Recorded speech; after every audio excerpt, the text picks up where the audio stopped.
இந்த காவல்துறை செருப்பால் அடிச்ச மாதிரி இருக்கு. இந்த மாதிரி காவல்துறையில இவங்களுக்கெல்லாம் அதிவிரைவில் இவங்களுக்கெல்லாம் வேட்டு இருக்கு.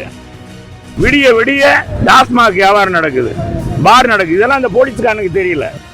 இப்படி ஒரு பிரதமர் நாம பெற்றதுக்கு உண்மையிலேயே இந்திய மக்கள் பெருமைப்படணும். அவர் ரோட் ஷோ போறது எல்லாமே நாடகம் தான்.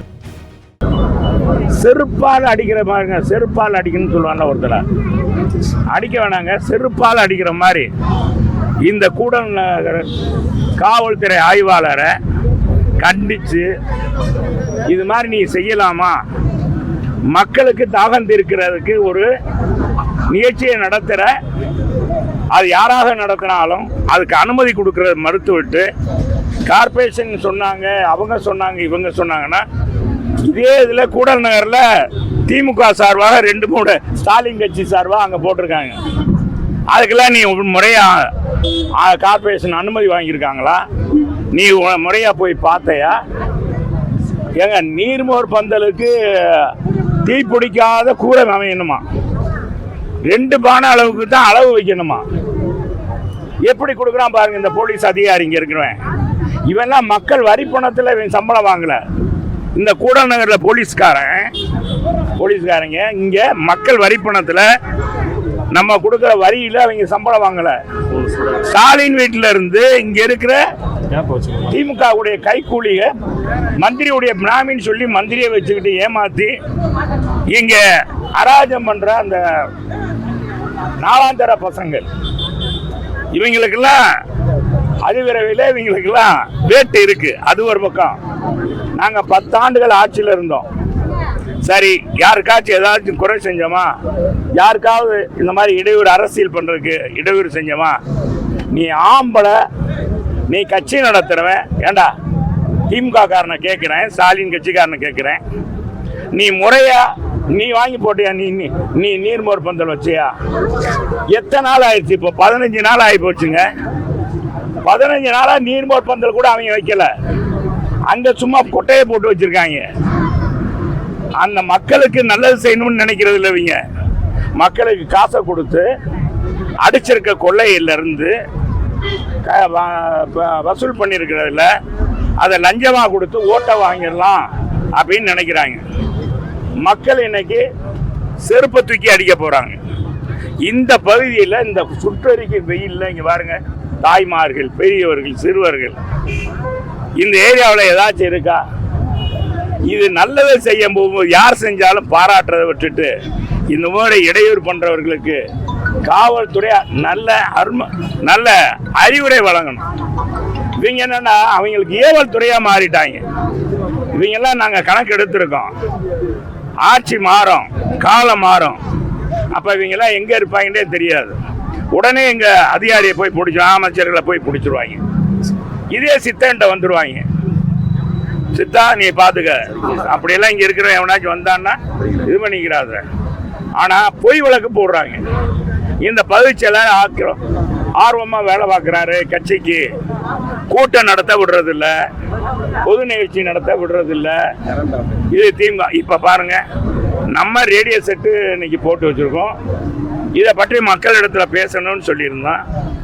இதை எங்க கட்சிக்குள்ளேயே இருக்கிற சில சிலிப்பர் செல் இருப்பாங்கல்ல, அவங்க நேற்று மாவட்ட செயலர் வந்தாரு, உங்களை தோல் உரிக்க போறாரா, மேலே பேச போறாரு, மைக்கெல்லாம் கட்ட சொல்லியிருக்காரு, உங்களை பிச்சு உதற போறாரு, நீங்க யார்கிட்ட எவ்வளவு வாங்கினீங்க, நீ யாருக்கு பிராமியா இருக்க, எந்தெந்த மந்திரிக்கு பிராமியா இருக்க, எவ்வளவு பணம் கொள்ளையடிச்சிருக்க. இவங்க ஆடு வெட்டி கிட்டத்தட்ட 250 ஆடு வெட்டி அவங்க கட்சிக்காரங்களுக்கு பிரியாணி போடுறாங்க. ஏன்னா மக்களுக்கு தாகம் தீர்க்க தண்ணி கொடுக்க அதிமுக தொண்டை வந்தான்னா அவனுக்கு எதிர்ப்பு கொடுக்காம இவங்க செய்வாங்களா?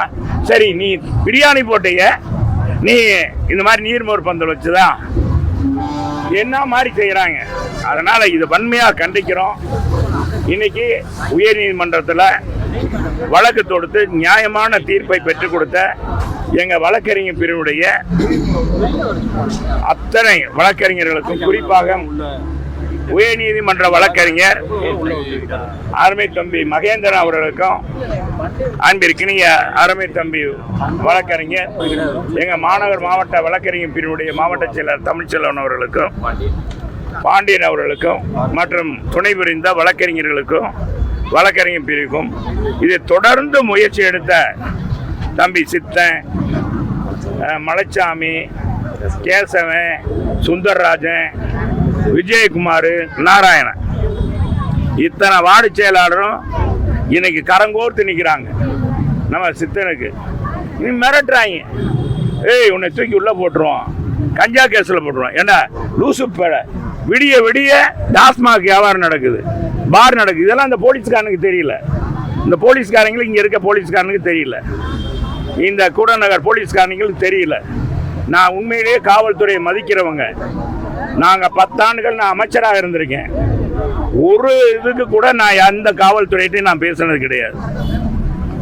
இப்போ கூட நான் இத்தனை வருஷம் ஆச்சு, சட்டத்துக்கு புறமாக கிரிமினலுக்காக யாருக்கும் நான் துணை போனது கிடையாது, பேசுனது கூட கிடையாது. எங்க கட்சியே இந்த மாதிரி போட்டு மிரட்டி உருட்டிடலாம், போலீஸை வச்சு மிரட்டிடலாம், அடைக்கிடலான்னா இதெல்லாம் பப்பு வேகாதுரா. இதான் கருணாநிதி காலத்திலேருந்து பார்த்த கட்சி இந்த கட்சி. நாங்கள் சிறுவர்களிலிருந்து பார்த்த கட்சி இந்த கட்சி. இன்னைக்கு 3ஆம் தலைமுறை பொதுச் செயலாளர் எடப்பாடியார், மாண்புமிகு அம்மா அவர்கள் எப்படி இருந்தாங்களோ, கட்சியை வழி நடத்தினாங்களோ, அதே மாதிரி புரட்சி தலைவர் மாதிரி இன்னைக்கு எடப்பாடியார் கட்சியை வழி நடத்தி கொண்டு இருக்கிறார்.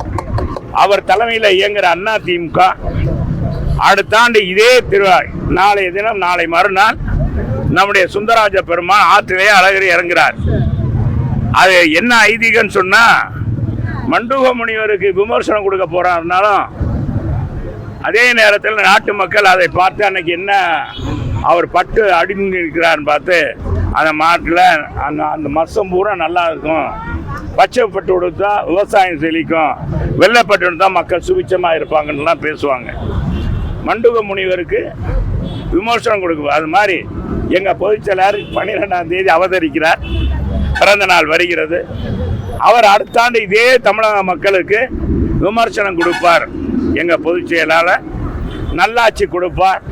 இந்த போத ஆட்சி, இந்த போலீஸ் ரவுடிகளுக்கு துணை போகிற போலீஸ் எல்லாம் தூக்கி எறிந்து விடுவார் என்பதை தெரிவித்து, இந்த அருமையான நிகழ்ச்சியை நீங்கள் தொலைக்காட்சியில் ஒரு பிட்டு கூட எடிட் பண்ணாம விடுங்க. அப்பதான் இந்த காவல்துறை செருப்பால் அடிச்ச மாதிரி இருக்கு. இந்த மாதிரி காவல்துறையில கையேந்திட்டு திமுக காரன் கை காசு கொடுக்குறான்றக்காக அவனுக்கு பின்னால போய் ஒளிந்து கொண்டு இந்த மாதிரி நடவடிக்கை எடுக்கிற எந்த தமிழ்நாடு மதுரையில் எந்த இடத்துலையும் இல்லைங்க, எந்த காவல்துறையும் செய்யல. இந்த கூடநகர் காவல் நிலையத்திலிருந்து தான் அப்படி செஞ்சிருக்காங்க. இனிமேல் அந்த மாதிரி ஏதாச்சும் பொய் வழக்கு ஏதாச்சும் போட்டேன்னா மதுரை மாநகரில் அண்ணா திமுக காரன் பூரா கூடநகரெல்லாம் முற்றுகையிட போகிறோம். ஏன் தலைமையில தான் முற்றுகையிட போகிறோம். அதுக்கு நீ பதில் சொல்லி ஆகணும். இந்த காவல்துறை அதிகாரி துணை போனவன் எவனா இருந்தாலும் சரி, அவனுக்கு மரியாதையே கிடையாது. மக்களுக்கு நல்லதை செய்ய தடுக்க எவனாக இருந்தாலும் எந்த முறையில் வந்தாலும் அவனை வேரோடு அழிப்போம். அவனுக்கு மரியாதையே கிடையாது என்பதை தெரிவிச்சுள்ளேன். அமைச்சர் ரகுபதி துரைமுருகனுடைய அமைச்சர் இலாக்கா மாற்றம் செஞ்சிருக்காங்க. இந்த ஆட்சியில கிட்டத்தட்ட அமைச்சர்கள் மற்றும் மாற்றம், அப்புறமேட்டு இலாக்கா மாற்றம். அமைச்சரே ஜாமீன் அமைச்சர்கள் தான் நிறைய இருக்காங்க. 1-2 பேர் தான் நல்ல அமைச்சர்கள், அந்த விசாரணை இல்லாத அமைச்சர்கள். இதுக்கு கலைஞரே பதில் சொல்லிருக்காரு. இந்த மாதிரி அமைச்சரவை நீடிக்கலாமா, மக்கள் வாக்களிக்கலாம்னு அதனுடைய தலைவரே ஏற்கனவே சொல்லியிருக்காரு. அதே வகையில் இந்த ஆட்சி நீடிக்காது, நீடிக்க போறதும் இல்லை. எத்தனை அமைச்சரவை மாற்றினாலும் சரி எல்லாம் ஒண்ணுதான். ஏன்னா மொந்த தான் மாறுது, கல்லு ஒண்ணுதான். எல்லாம் வசூல் நடந்துகிட்டே தான் இருக்கு. எல்லா துறையிலும் சர்வசாதாரணமாக வசூல் நடக்குது. கலெக்ஷன், கரப்ஷன் எல்லாமே நடக்குது. அதனால இந்த ஆட்சியை விரைவில் அப்புறப்படுத்தணும். அடுத்த 2026 தமிழகத்துக்கு விமோசனம் எங்க பொதுச் செயலாளர் கொடுப்பார். பாகிஸ்தானுக்கு பதிலடி தொடர்ந்து இந்தியா கொடுத்துக்கிட்டே இருக்கு, எப்படி பாக்குறீங்க? உண்மையிலே வரவேற்கு ஒவ்வொரு இந்தியனும் பாரத பிரதமருக்கு நன்றி சொல்லணும், மத்திய அமைச்சர்களுக்கு நன்றி சொல்லணும். இந்த அனுபவம்னு சொல்றாங்க இல்லையா, வயதானவங்க, அந்த வயதானவங்க அமைச்சர்கள் ராஜ்நாத் சிங்கா இருக்கட்டும், நம்ம உள்துறை அமைச்சர் அமித்ஷாவாக இருக்கட்டும், இவங்களையெல்லாம் வச்சு இது பண்ற நம்முடைய பாரத பிரதமர் மோடிஜி அற்புதமான பணி.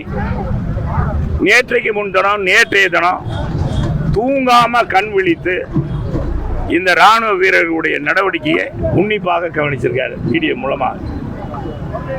பாரத பிரதமர் இப்படி ஒரு பிரதமர் நாம பெற்றதுக்கு உண்மையிலேயே இந்திய மக்கள் பெருமைப்படணும். நம்ம பெருமைப்படுறோம். இதை விட்டுட்டு இன்னைக்கு என்னமோ ராணுவ வீரர்களுக்கு, ஏன்னா ராணுவ வீரர்களுக்கு நான் போர்லையா போய் இதுலையா போய் சண்டையா போட்டாங்க? இல்லை, தொழில்நுட்ப வளர்ச்சி இந்த கருவியெல்லாம் வாங்கி கொடுத்தது மத்திய அரசு, வாங்கி கொடுத்த ஒரு பாரத பிரதமர், கேட்டவர் ராணுவ அமைச்சர் ராஜ்நாத் சிங், உள்துறை அமைச்சர்கள். இவர்கள் தான் எந்தெந்த இது வாங்கணும், நம்ம ஆயுதங்கள் எப்படி தாக்கலாம், எதிரிகள் வந்தா எப்படி தாக்குவது என்பதை அவங்க தான் உன்னிப்பாக. முதல்ல நீ பாராட்ட வேண்டியது யார? பாராட்ட வேண்டியது பாரத பிரதமர்.